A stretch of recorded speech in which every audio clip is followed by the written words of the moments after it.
Our next guest has one of the most recognisable faces in the world. With his brand Wellwear, he has just launched a new range of underwear, the Ultimate Trunk. So let's have a handy-dandy chat with David Gandy! Yeah! Trunk rhymes with hunk. Little bit of funk in there as well. Let's poke it up. Good morning, David. Morning, sir. How are you? I'm great. How are you? I'm okay. Made a bit of a rush this morning. Yeah. But just about made it. But So yeah, you jumped on the tube. Was in the car, got on the tube, Yeah. dropped the kids off. One was dressed in Fire of London outfit, which of course had to be on and warm before I had to leave, so that I had to see this. Yes. Which made me Has to probably be late done. for this, but of course that's fatherhood. So, researching you coming on the show, I've known you bits and bobs over the years, but I took a little, not a deep dive, but more than a shallow toe in the water in the pool of Gandy last night. Yeah. And I was looking at the house with this Times style section. Yeah. You started in the garage, so straight away, your car was green, but it wasn't as green as I was, with envy. You love your cars, don't you, David?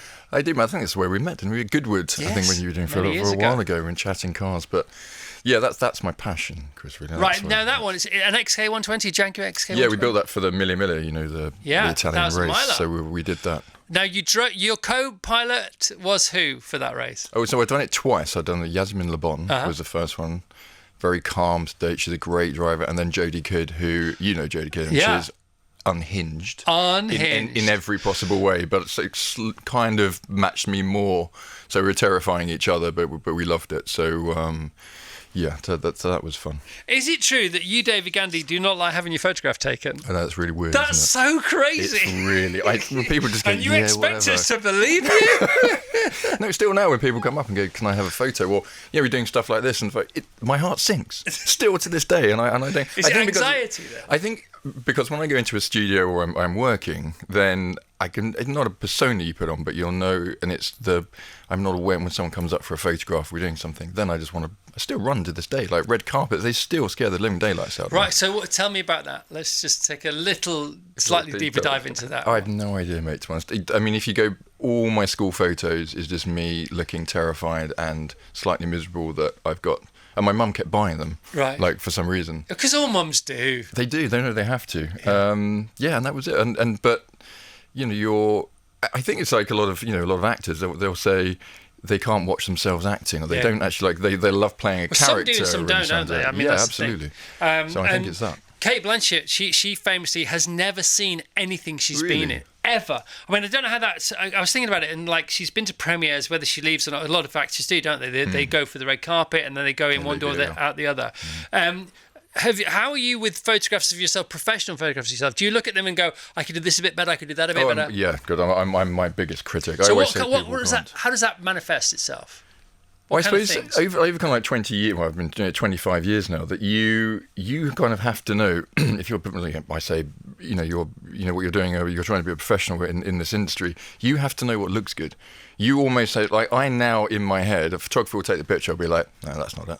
Because I know he's not in the right spot or that kind of, and I just won't look. I've just taken so many pictures, I know that won't work. So what was the first thing that you saw in an image of yourself and you thought, that's not quite right, I'm going to change it? And how did you change it? What just a flavour of that? Well, my first one was a lookbook I did for, I think, Paul Smith. That was like 25 years ago, and honestly, I'd never been in front of the camera. I didn't have a clue. I was like bunny in headlamps.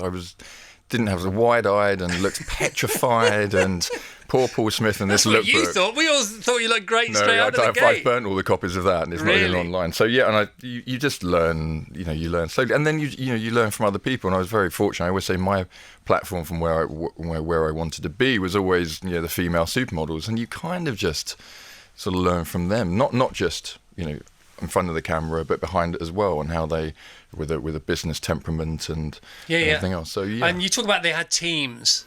Yeah, they did. Well, they ran it as a business. Yeah. They branded themselves. I always say now that when you talk about supermodels, you can say Cindy, Naomi, Chrissy. You don't even need to say Kate. You don't need to say their surnames. Yeah. That's how sort of famous and branded they are. Yeah, and you're more Gandy than David, aren't you? If you know what I mean. I was Gandy at high. I had people coming at high school. Where am I, America? I mean, at secondary school, people come up to me at the end going, "What is your first name?"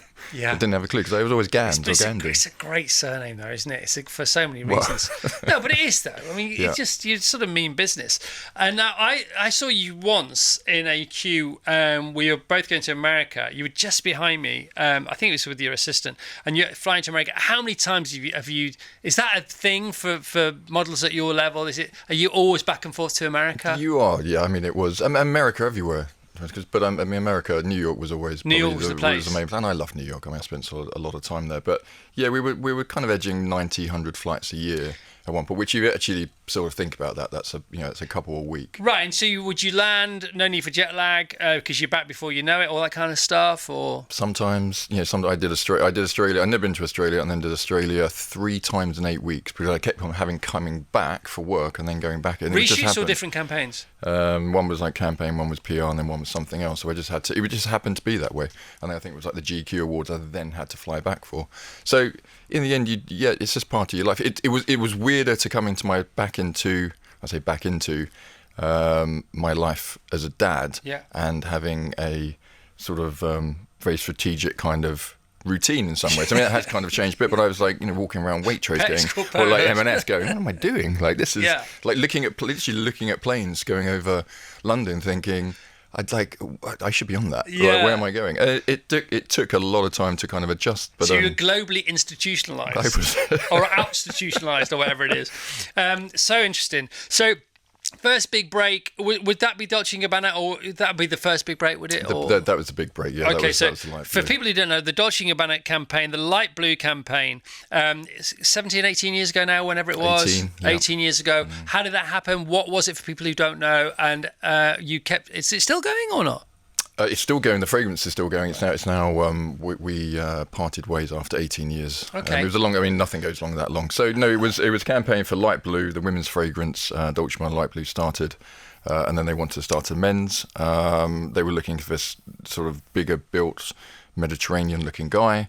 I was in the industry. I was the exact opposite to everyone at the time, which were quite skinny androgynous models.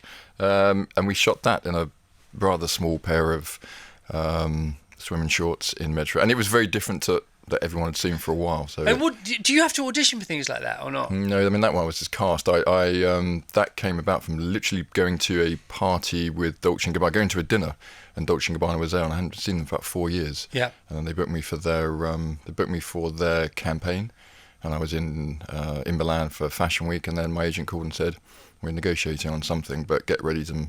We're not quite sure. And then she said, right, go, get to Naples. And do you always have a permanently packed bag by the door? My other half thought this was the weirdest thing. When she first met me, she went, where are you going? Are you leaving at any point? And I said, I couldn't understand what she meant. I said, no, I've just basically got a bag. Because you don't, when you're traveling so much, you don't unpack everything. You leave a few things in, and then you go, chargers and adapters and a bit of clothing, and then you just add on top of it. Yeah.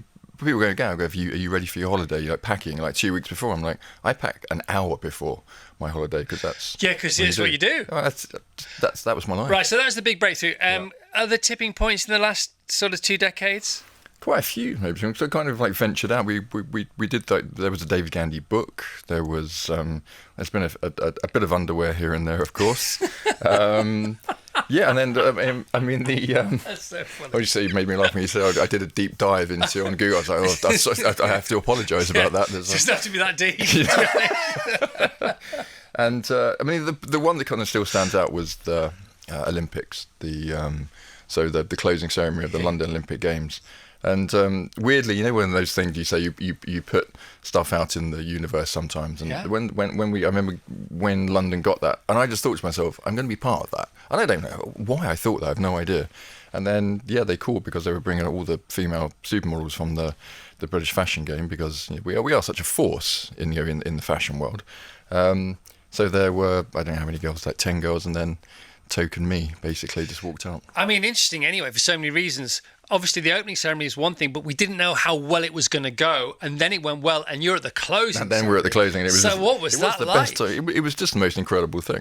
I mean, if you look, it makes me laugh now because if you look, there's Kate and Naomi, and there's everyone walking out like proper model, walk and everything else. I look like I'm having a lovely day out. I've got a big smile on my face. I'm taking it all in, and And yeah, it was we did the rehearsal in Dagenham of all places. So I'm originally from Essex, so everyone was like, "Where's Dagenham?" I was like, "I know Dagenham. It's in Essex." So from Billericay. Exactly, where they make Fords. Yeah, wow. And what did you do after? Did you all go out, or what happened that night? I can't remember. My parents came. That was a lovely treat for them. I got them some tickets, so they were.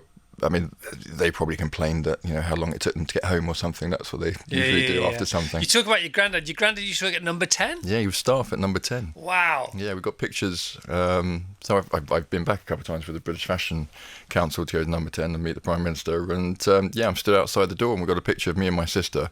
And I complained to my mum. I was like, we were in the almost like hand-me-down tracksuits that Grandad took us to. I was like, could you not have dressed us? Your mum was like, we couldn't afford anything back then. That's a lie. Did he see quite a few Prime Ministers come and go? Great stories. Really? Yeah. I mean, mostly Margaret Thatcher. Right. And of course, he tells a story that he was, not sometimes Labour. So he came from a very impoverished background. So sometimes Labour, sometimes Conservative, and then Margaret Thatcher came in, and of course, all the police and all the staff heard about the so-called reputation. And by the end of it, he was just absolutely adored her. And so did all the coppers, and so did all the police. And, they were, I remember telling a story once that, because she was always working, she worked crazy hours. And it was over Christmas, and she had to have security, the police were there. And the police came, and she had cooked them dinner and decorated their flat for them. Said, well, at least you're going to be here. At least I could try and make it a bit better for you. Ben Elton was sitting in that seat yesterday, and he was obviously very anti-Thatcher. Yep. And he was invited out for dinner with her one night by Lord Lloyd Webber, and he didn't go. And the reason he didn't go is because he feared he would like her too much, because he'd heard all these stories about her. Fear she could charm him around. Yeah, absolutely, 100%. So you love your cars.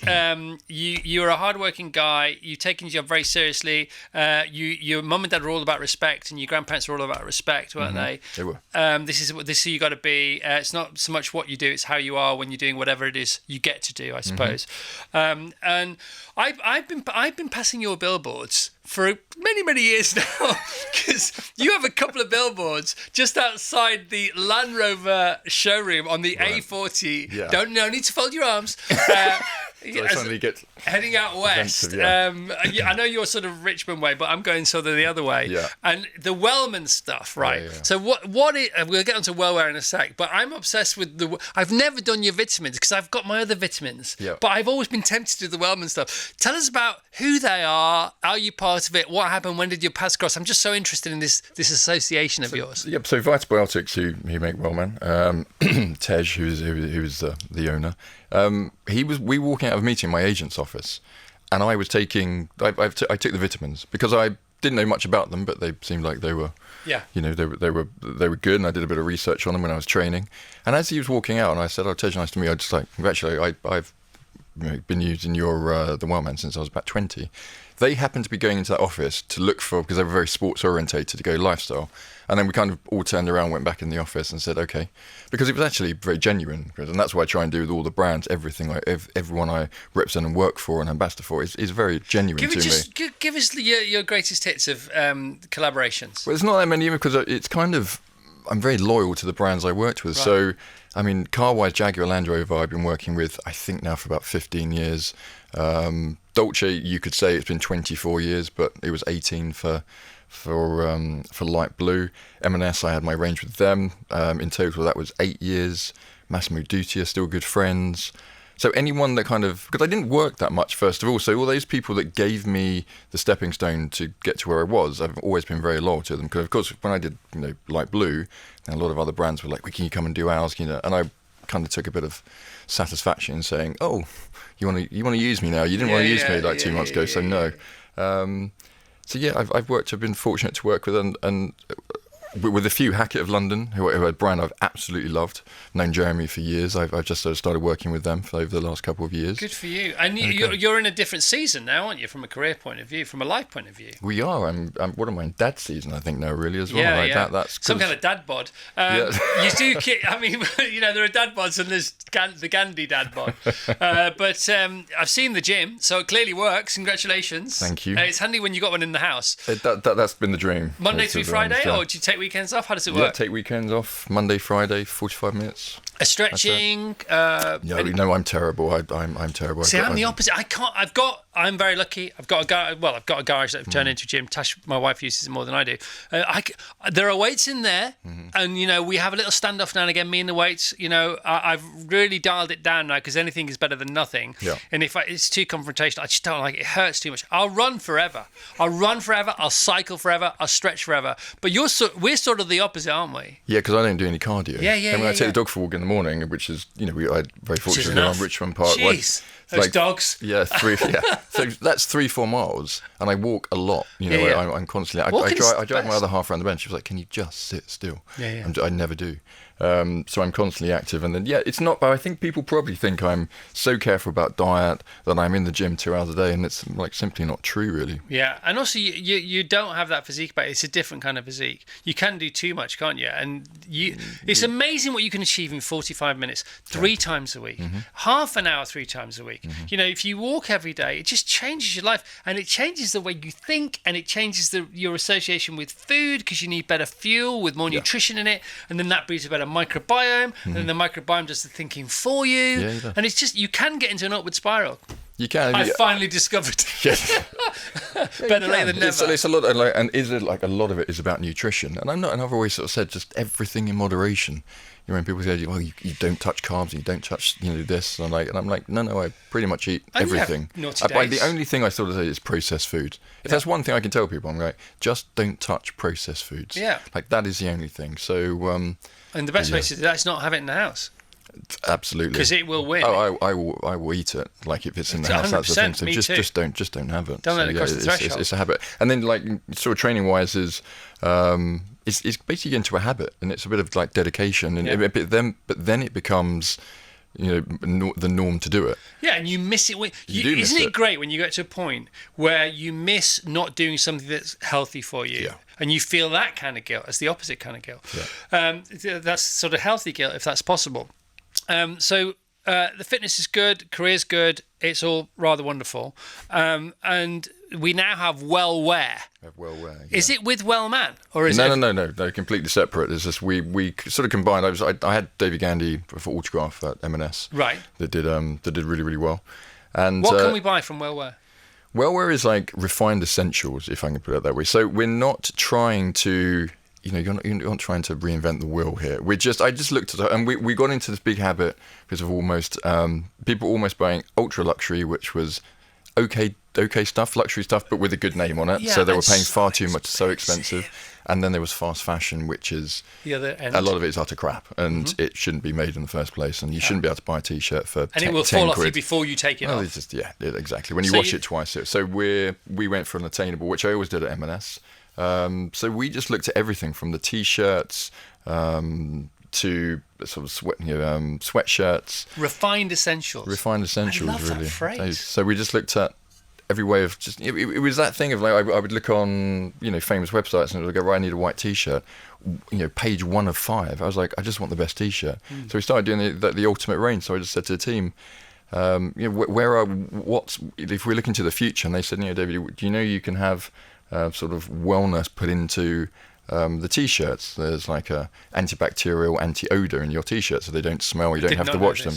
And then there's an aloe vera mix we have in our pajamas, our loungewear that moisturizes your body.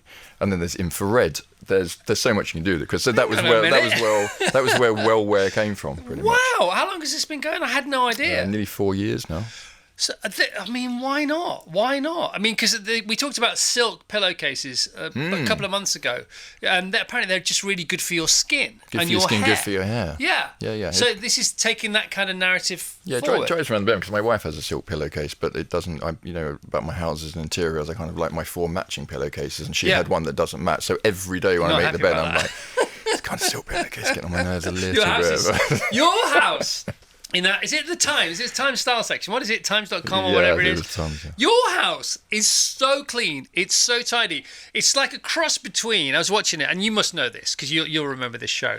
It was a cross between MTV Cribs, Through the Keyhole, and something else that hasn't yet been... Through the Keyhole. God, I missed Through the Keyhole. Yeah. Lloyd Grayson. And apparently, Through the Keyhole, some celebs used to rent houses because they didn't want their house. Our house isn't that clean, by the way. I mean, this is just It's cleaner than ours. You should. I mean, when a film crew comes, it really makes you clean up. There's still that room where we just sort of chucked all the children. I mean, there's children going around on, carts in the kitchens, and I've just made them a cardboard box. So yeah, I mean, it was very clean that day. It was clean that day, and then about 3 hours later, it was. Yeah, it was back to I was normal. watching that video on the iPad last night in the middle of 4-kid chaos. Literally orbiting around. You're a braver man than me. It was crazy. So, next 5 years, what do you think?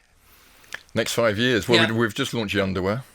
That was like a part of the Essentials collection. Right, so this is Wellwear underwear. So this is David Gandy Wellwear underwear. So we just, again, something looked at and...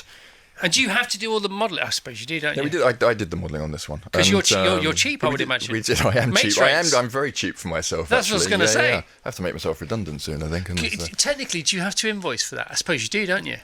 You would do. It's a bit of a. Yeah, you'd have to though, wouldn't you? Well, you do have to in some ways, yeah. But it depends on like licensing and image rights and everything else. But no, I am free to my company. That is the only bonus sometimes I bring to my company. Do you would you cast anybody else? That is the. We do. I want to give the opportunity to some younger guys like the brands did. Because you'd be a great mentor. I mean, there's a lot of guys that ask me for advice. There's a lot of guys. I make a few phone calls for people now and again when I know they might be getting a little bit taken advantage of. So I step in. But for this, I think I always sort of joked with the team. I said, okay, it's my last for in underwear. Like, let's do it. And we sort of just looked at this, and it was the one piece of clothing that you wear every day that is closer to your skin is underwear. And men are generally quite awful at sort of sometimes. And requirements change as the years go on. Requirements do change, don't they? But they really do. Honestly, you can grimace all you like behind the glass. I'm not joking. When you get to a certain age, things change, and what you required from one set of briefs, you no longer have that requirement. The brief changed. There's underwear under there is what we need to talk about. Linda from Lincolnshire says, good morning, Chris. How lovely is David Gandy? He's very lovely. He's so down to earth, not pretentious in any way, and humble. He's always been like that. What a refreshingly honest interview. He's also very easy on the eye. No, get out of here. We knew that was coming. You sure it's David you're looking at? David, I have to admit you weren't on my radar until you appeared on Louise Boyce's Instagravy. Just hilarious. You've definitely been on my radar since, says Claire in Cirencester. I don't know about that. Tell me about Louise. Louise Boyce, Mama still got it. She was a model when went into becoming a mum, and then started doing like very funny reels, which of course you as a dad, as a parent, you find hilarious, and then because it's basically your life. Yeah. And we met, and she came to a Wellwear thing, and we did a funny video, and then we happened to be on holiday together in Greece, and she happened to be there, and after a few bottles of rosé, she went, "Do you want to do a reel?" I said, "Yeah." So we did. I really could. so we did another reel, and then she asked me as a favour to do something else, and we just kind of doing these funny reels. So, have you ever been tempted to act? Have you ever been approached to act? A couple of times on stuff, but nothing I was particularly really interested in doing. What kind of thing? The usual kind of. I think it's like 302 and kind of like stuff like that. And were you tempted? No, there was one thing. I know the person who owns rights. If you've ever read the story of Winston Churchill's Bodyguard, which is the most fascinating story, and it should be made. I don't know why it hasn't been made, if I'm totally honest. And I know and I was trying to find the person who had the rights to it, and I actually found her in the end, Linda. And that would be about the only one. But I think I'm a bit too long in the tooth now to start something new. You have a company then? A few, yeah. You have a few companies. Should you have an umbrella company? I kind of had an umbrella company. There's the licensing, the investments, then there's Wellwear, and then I have another. All in all, I have about 15 investments in other companies for which I'm on kind of board for an advisory role. And you're good at that. It sounds like you're quite good at doing this company. You know what investments are like, mate. Some are good, some average. Not just investments. I'm about running a company and running people. People. It's tough. It's everyone's different these days, and then it's hopefully I'm not the best at. I keep this that seems very small. I probably ask a lot of them at times, of course. But they love that. Hopefully they will, and they've all got kind of parts of the company. Like that? You got your Izzy. We got our Izzy. You got your Izzy here as well. Izzy. Is she nodding? She like working with me? Look, she's There just, she she's is. just laughing. Hello, Izzy. You all right? It's Look. going all right, this. You happy with this? Happy with this one? Is it better than the Ryland one?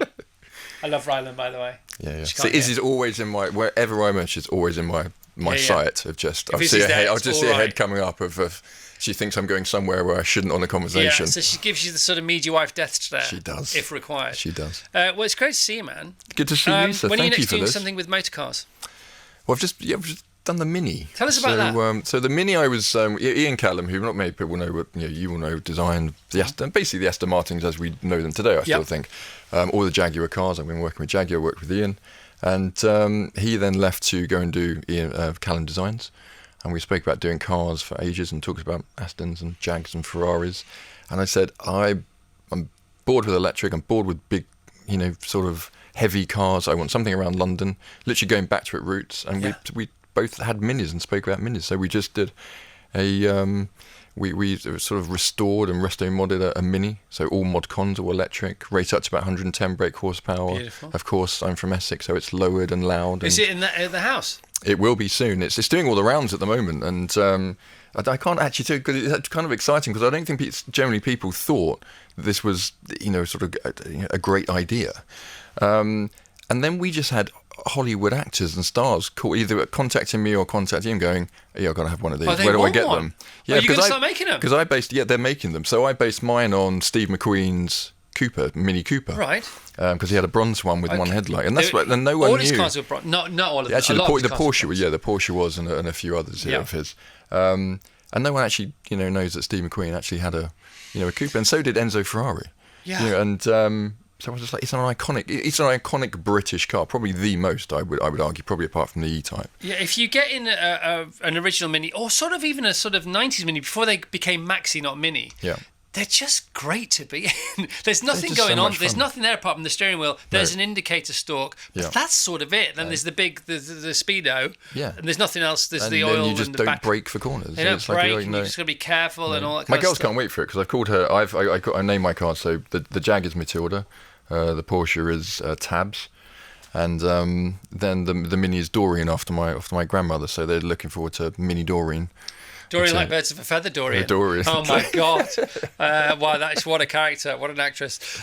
Because Paul Smith did a Mini. Do you remember?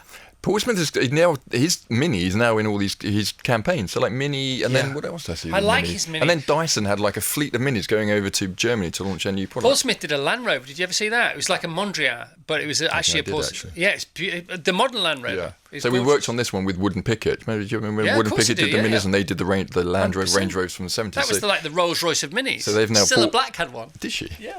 Well, that one. I want that one. Terry Wogan had one. Yeah, that was a real surprise. That one. I never knew that. Say, come on. Well, David, it's great to see you. So, if people want to go to Wellwear for refined essentials, I'm on it. I hate clothes shopping, but I'm on this. DavidGandyWellwear.com. Follow David on Instagram at DavidGandyOfficial. How's the rest of your day look today, David Gandy? Straight in the office. I mean, Straight in the office. go and design some. Where are we at the moment? I've got to do some more stuff for spring, summer next year. Wow. We've got a big 'Cause- announcement coming out about that one soon. So, What kind of big announcement? What do you mean? Just a few people we're working with on it. So. could be Oh, quite look exciting. at that. He's keeping his powder dry. Can we hear it for David Gandy? David Gandy, come Thanks, on. guys. Brilliant. Great to see you. David, really lovely to see you. You're a Nice to see lovely you too, human sir. being. Thank you for being here.